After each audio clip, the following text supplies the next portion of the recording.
இன்றைக்கி ரொம்ப சின்ன விவசாயம் பார்க்க போகிறோம் ஃப்ரெண்ட்ஸ். கார்டன் வீடியோ பார்த்துட்டு என்னப்பா இவ்வளோ பெரிய பெரிய மரமாக வளர்த்து வச்சுருக்கீங்கன்னு ஆச்சரியப்பட்டு ஒரு ஃப்ரெண்டும், பசலைக்கீரை அழகாக வளர்ந்துருக்குப்பா, நாங்களும் வளர்க்கணுன்னு ஆசையாக இருக்குது, வளர்க்க போகிறோன்னு ஒரு ஃப்ரெண்டும் சொல்லியிருந்தீங்க.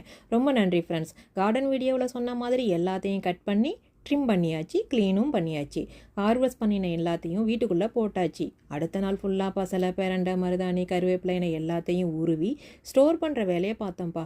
3வது நாளாக இந்த மண் சட்டியை மண்ணோட கொண்டு போய் ஈஸியாக த்ரோ பண்ணிடலாமா, இல்லைனா மறுபடியும் செடிகள் வளர்கிற மாதிரி மண்ணை ரெடி பண்ணலாமான்னு யோசித்தேன். நாம் எப்போவுமே எதையாவது உருவாக்குற டைப்புங்கிறதால 2வது சாய்ஸை சூஸ் பண்ணி மண் தனியாக வேறு தனியாக பிரிச்சுட்டு மறுபடியும் மண்ணை தொட்டியில் கொட்டி இடுக்கில் வளர்ந்த மாதுளை செடியை அழகாக வச்சு அதுக்கிட்ட சொல்லிட்டேன், உனக்குன்னு தனியாக ஒரு தொட்டியில் வச்சு தண்ணி ஊற்றி ஸ்பெஷலாக வளர்க்க போகிறேன். அதனால் நீ ஹாப்பியாக வளர்ந்து ஃப்ரூட்ஸாக கொடுக்கணும், நான் பறித்து சாப்பிடணுன்னு. So waiting for fruits. Video பிடிச்சிருந்தா எல்லோரும் சப்ஸ்கிரைப் பண்ணிவிடுங்க.